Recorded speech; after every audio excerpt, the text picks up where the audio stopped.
Have you ever felt something but struggled to put it into words? Maybe you're sad, but it feels like something more. Is it disappointed, lonely, overwhelmed? That's because feelings are layered, and knowing how to identify them can help you make sense of what you're feeling and respond in a way that actually helps. Let's get started.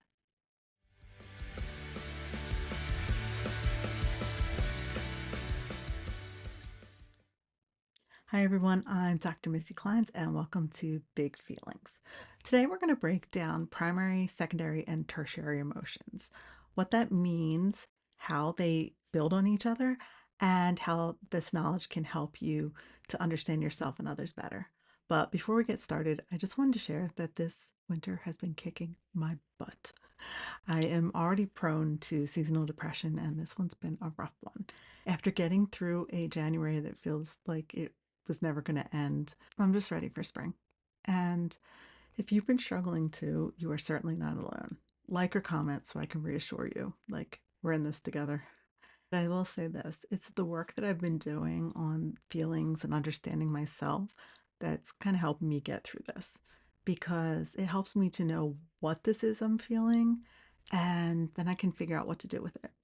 It's a lot of, making sure I'm taking my vitamin D and getting some sunlight or at least using my light therapy lamp and reaching out to others for support and making sure that I am not trying to do all the things all the time and being a little bit more kind to myself.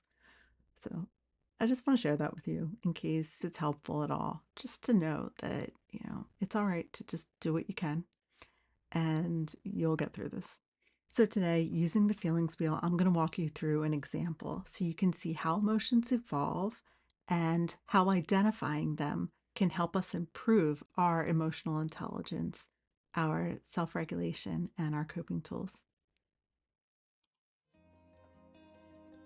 In my video, What Are Feelings?, we went over the difference between emotions and feelings. So emotions are felt in our bodies. They're automatic physiological responses. They happen immediately. They're often short-lived and intense, and they're universal. Whereas feelings come next. They're the conscious interpretation of our emotions. So they usually occur after we have had time to process, and they can last longer, and they're often highly personal and shaped by our experiences and beliefs. So when we look at a feelings wheel, we'll see that the very center, those universal emotions, are the primary emotions: happiness, surprise, disgust, fearful, anger, and sadness. The next part of the wheel are the secondary emotions, or our feelings. Those are the ones that come after we've had time to reflect. So even though sadness may look like suffering, depression, shameful, despair, loneliness, our individual experiences will determine how that sadness presents itself. And the outer layer of the wheel are our tertiary emotions. So again, they're even more specific and occur after the processing.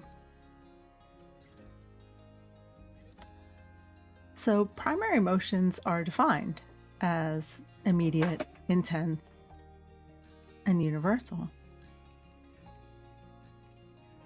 Whereas secondary emotions are how we interpret our primary emotions or how we feel about our emotional response after processing it. The tertiary emotions occur after secondary emotions are processed more deeply. They're influenced by personal experiences and individual interpretations. So let's work through an example. Say your friend moved away and you really miss them.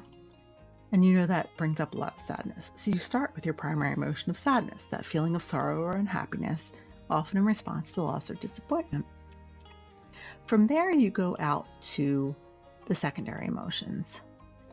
And you are feeling both depressed and lonely. That sadness, that low energy, but that loneliness, that sense of sadness from feeling disconnected or alone. And that sounds more like it. So you look at the tertiary emotions to narrow it down. You're not necessarily feeling empty or unmotivated, so you look at isolated and abandoned, and both of those are pretty true. So what this tells us is that there's a need, and it's for connection. because we are feeling lonely, we need to reach out to someone, whether it is that friend who moved away or someone else in our support system. So, why is this helpful? Understanding these emotions give us a deeper understanding of ourselves. They help to increase our emotional intelligence. They help our effective communication because we have language for what we're feeling. Improved self-regulation, so we know what to do. And we can get specific coping tools based on our emotions. Because the coping tools that we may use for sadness may not be the same as for anger or fear. The better we can understand what it is that we are feeling and we can put that into words, it will just help overall with our sense of control over ourselves, our situations, and being able to have healthy relationships with others. I hope this overview has been helpful, but I also want to validate for you that emotions are messy. They're not always logical and they're not always easy to categorize or pinpoint, and it takes practice, and it's okay. So, if you haven't downloaded your free feelings wheel yet, please go to the link in my show notes and get it so that you can do this work and take time to explore a feeling that you have been experiencing lately so that you can get a better understanding of what it is and what's triggering it and figure out ways to manage it for yourself. And we'll be going over that in future videos. If you have any questions, please leave them in the comments, and I look forward to seeing you next time.